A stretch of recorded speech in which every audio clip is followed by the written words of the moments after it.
35. El camino a la reconciliación. He tenido problemas en mis relaciones con mujeres la mayor parte de mi vida, empezando con mi madre. Su característica menos favorable era su carácter explosivo, un rasgo que yo llegué a compartir.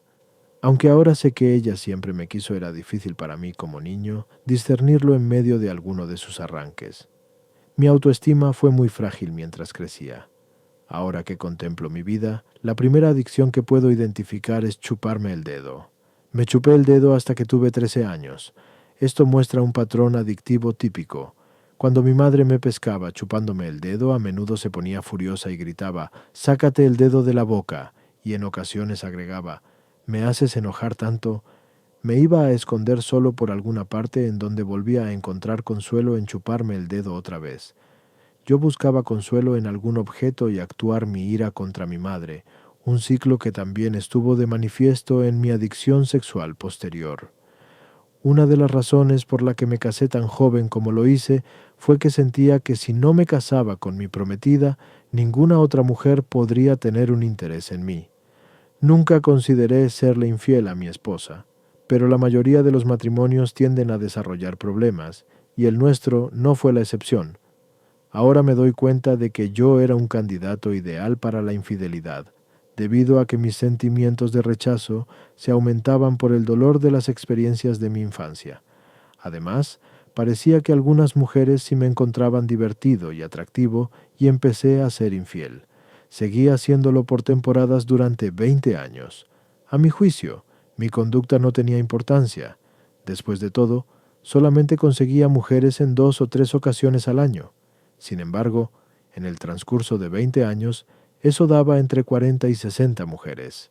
Y conforme transcurrió el tiempo me volví menos exigente y menos cuidadoso en la forma en que conseguía a las mujeres. En mi relación con Dios, que de por sí mantenía yo alejada, a menudo encontraba una forma de racionalizar lo correcto de mis acciones.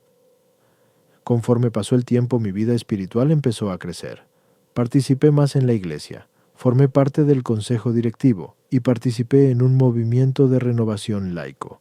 Me nombraron lector laico, daba pláticas, enseñaba clases de catecismo para adultos e intentaba servir a Dios y compartir un mensaje de amor con otros. Pero mi enfermedad interfería con la autenticidad de mi viaje espiritual. Seguía siendo muy difícil para mí relacionarme con las mujeres. En realidad quería dejar de ser infiel, pero encontré que no podía hacerlo. No podía dejarlo por mi propia cuenta. Necesitaba entregarme a Dios para poder obtener ayuda. Cuando Dios trabaja con personas difíciles, en ocasiones nos da un fuerte golpe en la cabeza. Eso es exactamente lo que me pasó a mí. Yo era doctor y trabajaba principalmente en un hospital. Todas mis aventuras amorosas fueron con personal de oficina o del hospital, quienes eran mis subordinados, aunque no estuvieran bajo mi supervisión directa. En una ocasión traté de ligar a una empleada del hospital y presentó una denuncia. Los directivos del hospital me habían dado una advertencia en 2 ocasiones previas. La primera después de hacer proposiciones juguetonas a 2 empleadas y la segunda después de hablarle a una mujer a su casa para pedirle una cita. En esta ocasión me dieron una sanción disciplinaria de un castigo de 4 semanas. Sentía como si Dios me hubiera movido el tapete para llamar mi atención. Por primera vez le revelé mis infidelidades a mi esposa. Le tuve que decir o vivir una mentira aún mayor. Ya me había agotado mi incapacidad de cambiar mi vida de mentiras. Era tiempo de ser honesto. Ella empezó a preguntarme si había habido otras indiscreciones en el pasado. Aunque le contesté todas sus preguntas con casi toda la verdad, tengo que admitir que me guardé algo de la verdad porque no soportaba el dolor. Desde entonces mi relación con mi esposa ha crecido considerablemente, pero a pesar de eso vacilé y mi adicción continúa asomándose.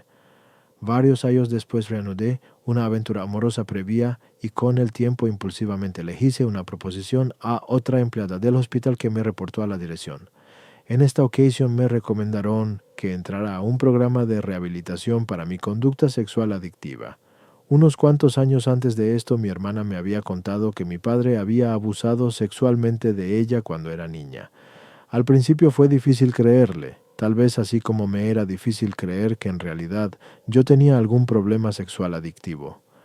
Con el tiempo se me ha hecho más evidente que sus recientes recuerdos encajan perfectamente con nuestra familia y con mi propia tendencia a actuar. Cuando entré a rehabilitación, mi negación inicialmente se mantuvo intacta. Llevé a cabo todo el trabajo que me solicitaron y pensaba que me iba bien, pero después terminé actuando con otro adicto sexual en tratamiento. Me descubrieron y mi esposa me pidió el divorcio con justa razón. Me sentí tanto triste como aliviado y nunca intenté cuestionar su decisión. Entré en una profunda depresión conforme empecé a sentir las consecuencias de mis acciones. Afortunadamente me transfirieron a otro centro de rehabilitación, en donde me dieron apoyo para que pudiera sentir sentimientos que nunca había permitido que entraran a mi vida. Llegué a identificar otra conducta adictiva, la ira. También llegué a admitir que el temor había controlado mi vida, aun cuando yo hacía todo lo posible para negar que tuviera miedo. La dinámica del temor y la ira me habían dominado la mayor parte de mi vida. Al darle rienda suelta a mi ira, yo controlaba el sentimiento de desdicha que sentía cuando la ira de alguna otra persona aparecía. Era una paradoja que yo hubiera controlado lo que yo sentía como la incipiente ira de alguien más, dando rienda suelta a mi propia ira. Igual que la mayoría de las conductas adictivas, esta manifestación de ira me brindaba alivio por unos cuantos segundos. Después de eso, la vergüenza y los sentimientos de remordimiento me abrumaban, y mi depresión se hacía más profunda. Mi conducta se ha mejorado gradualmente al darme cuenta de mi temor a la ira y mi respuesta disfuncional a ella y al poder aceptarlo. Cuando era un niño solo bajo una circunstancia, me expresaban verbalmente su amor cualquiera de mis padres. Cuando tenía un arrebato de ira y hacía algo enojado como arrancar el toallero de la pared del baño, me enviaban castigado a mi habitación. Alrededor de 20 minutos después mi padre entraba a platicar conmigo en un tono de voz calmado y me decía que me quería. Creo que aprendí inconscientemente que había un beneficio secundario a mis ataques de ira. Comprender esto me ha ayudado a aceptarme mejor a mí mismo y a mi ira. Ahora, cuando mi ira se empieza a salir de control o parece ser una respuesta inapropiada para la situación, me siento, medito y escribo a qué le tengo miedo. Me pregunto, ¿cuáles son los posibles temores subyacentes que tengo en mi situación actual? ¿Cuál es la mejor forma de calmar esos temores?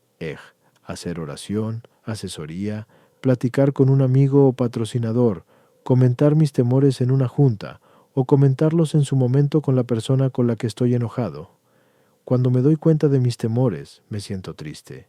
He aprendido que es importante para mí reconocer las penas que siento y no intentar evitarlas. He descubierto que cuando la ira se convierte en pena, ayuda a poner fin a un círculo vicioso de ira y depresión. Finalmente adopté los 12 pasos. Llevar a cabo el cuarto y quinto paso resultó ser una de las cosas más espirituales que yo había hecho y mi vida dio un giro. De verdad creo que haber actuado mientras estaba en rehabilitación era lo que necesitaba para poder entender cuán enfermo estaba. Necesitaba tocar fondo para poder aceptar mi impotencia. Cuando al fin acepté que necesitaba el programa, estuve abierto a una experiencia espiritual conmovedora, por la cual me siento bendecido. Cuando llegué de la rehabilitación me sentí decepcionado, porque el hospital para el cual trabajaba ya no me dejó seguir trabajando allí. Contraté un abogado y apelé la decisión sin lograrlo. Después de 2 años, y muy a mi pesar, dejé de pelear que me devolvieran mi trabajo. En realidad creo que Dios me estaba diciendo que hiciera algo nuevo con mi vida.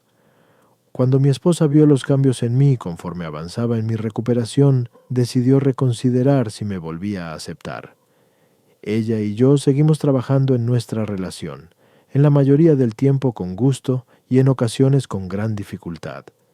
Cada uno de nosotros está llevando a cabo su propio programa de recuperación de 12 pasos. Considero a los pasos como seguir lo que mi poder superior, Jesús, nos enseñó: entregarnos a Dios, aceptar nuestras deficiencias, arrepentirnos, hacer reparaciones a aquellos que sentimos que hemos dañado y compartir nuestro despertar espiritual con otros. Al mismo tiempo debemos amar y respetarnos a nosotros mismos como lo hacemos con otros. Mi educación me había enseñado a honrar a otros, pero no a mí. Tengo 3 hijas adultas que han estado enojadas conmigo con justa razón. Los efectos de mi ira pasada y mis infidelidades les han dado mucho por qué estar disgustadas. Desde mi punto de vista, aunque exista mucho enollo todavía, siento que lentamente hay un proceso para sanar con ellas. En ocasiones quisiera que este proceso de sanar procediera con mayor velocidad. La mayor parte del tiempo le agradezco a Dios la paciencia que me está enseñando. A través de los años he llegado a compartir mi experiencia con buenos amigos y en las juntas. Con el tiempo también la he compartido más abiertamente. Aunque al principio esto fue difícil, gradualmente se ha vuelto más fácil. Compartir es terapia para mí y me ha ayudado enormemente en mi proceso para sanar. Al revelar mi alma me siento liberado y me he vuelto más íntimo con el amor de Dios. Me he podido dar mejor cuenta de que Dios me acepta como soy. Una de las formas en que el amor de Dios se ha manifestado es el apoyo que he recibido de los amigos con los que he sido honesto. Las personas en la familia de mi iglesia me han apoyado con fervor. Después de abstenerme de las actividades dentro de mi iglesia por casi 3 años, empecé una vez más a participar como lector laico y a enseñar una clase de catecismo para adultos, una basada en los 12 pasos. Abrirme a mis debilidades y compartirlas con otros resultó ser uno de los roles de liderazgo más amplios que he tenido en mi vida. Tomar este camino menos transitado, aunque más difícil, no solo resultó en mi superación personal, sino que ha llevado a que las personas compartan conmigo cosas acerca de ellos mismos que antes no le habían confiado a nadie.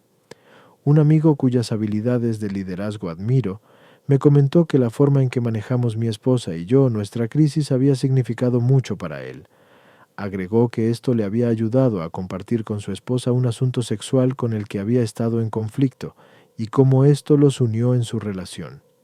Mi camino a la reconciliación no ha sido fácil. He descubierto que la mayor parte de las cosas de gran valor en la vida no son fáciles de obtener. Aún existe dolor para mi esposa, mis hijas y para mí. Aún así, mi esposa y yo estamos más cerca que nunca, y nunca me he sentido más cerca de Dios o de otras personas que después de haber pasado por esta parte tan difícil de mi camino. Todavía tengo que estar consciente de mi orgullo. A menudo deseo llevar el control y eso me puede ocasionar problemas. Con demasiada frecuencia deseo hacer mis propios planes para Dios, y algunos de estos pueden parecer buenos. Necesito recordar que Él me desea mucho más de lo que desea mis planes. Hay un dicho: si quieres hacer reír a Dios, cuéntale tus planes. Si Dios me tiene a mí más que a mis planes, entonces los planes de Dios pueden funcionar a través de mí. Al vivir una vida mucho más auténtica, siento que Dios tiene una mayor parte de mí.